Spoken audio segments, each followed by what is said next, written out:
Rambulan sa Game 3 ng Miami Heat versus New York Knicks. Tignan ang di inaasahang reaksyon ni Jimmy Butler. Grabe, bakbakan, nagkainitan sa lab at New York Knicks. Home court ang Miami Heat. Bumalik na si Jimmy Butler sa lineup matapos di makalaro sa Game 2 dahil sa sprained ankle. Pag dino-double team naman si Jimmy Butler ay pinapasa niya sa mga shooters tulad ni Max Strus na nakatira ng 3 tres. Ayaw rin magpatalo si Jalen Brunson at binubuhat niya ang kanyang koponan kahit na maaga pa lang ay lumalaki na ang lamang ng Miami Heat. Maganda ang depensa ng Miami kaya madalas sila nakakascore ng fast break. Maaga pa lang binibigay na kay Butler ang bola at di naman niya pinahiya ang koponan niya at nakascore siya ng maraming puntos sa umpisa pa lang.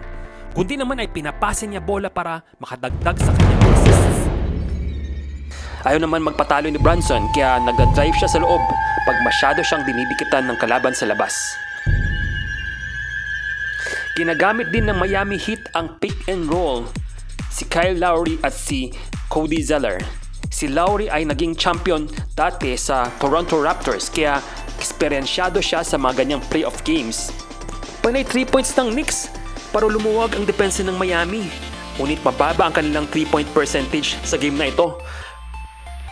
40 ang 3 points ang tinira ng New York, ngunit 8 lang dito ang pumasok. Nakatumbas ng 20% efficiency sa 3 points. Di naman binago ng Miami ang kanilang laro at binibigay kay Jimmy Butler tuwing kailangan nilang makascore. Kahit dino-double team ay nakakakpuntos pa rin siya. Binibigay na kay Butler ang bola at di naman niya pinahiya ang koponan niya. Kahit dino-double team ay nakakakpuntos pa rin siya. Kaya't madalas malibre si Max Strus, ang kanilang designated 3-point shooter dahil di pa rin naglalaro si Tyler Hero. Dahil na rin siguro sa tulong ng home crowd, maganda ang pasahan ng Miami kaya't nakapagtala sila ng total of 17 assists sa game na ito. Samantala, ang New York naman ay pumupuntas na sa kanilang star player na si Jalen Brunson pagdating ng 4th quarter.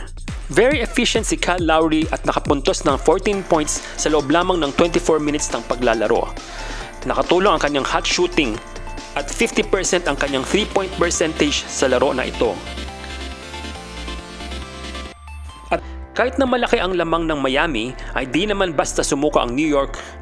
Lumaban at sumubok din sila na pwede nilang strategy para sa sunod na laro sa Game 4. Di kataka-taka ito at ang kanilang coach ay ang makunat na si Tom Thibodeau. Pero sa uli ay nanaig ang Miami dahil tuwing didikit ang New York ay ibibigay ng Miami kay Butler ang bola para makascore sila ng madali. Mukhang halos di nahirapan ang Miami Heat sa laro at halos lamang sila buong game o wire to wire ang panalo. Ang final score 105-86. Sa huli ay nakascore ng 28 points si Jimmy Butler sa loob lamang ng 35 minutes ng paglalaro.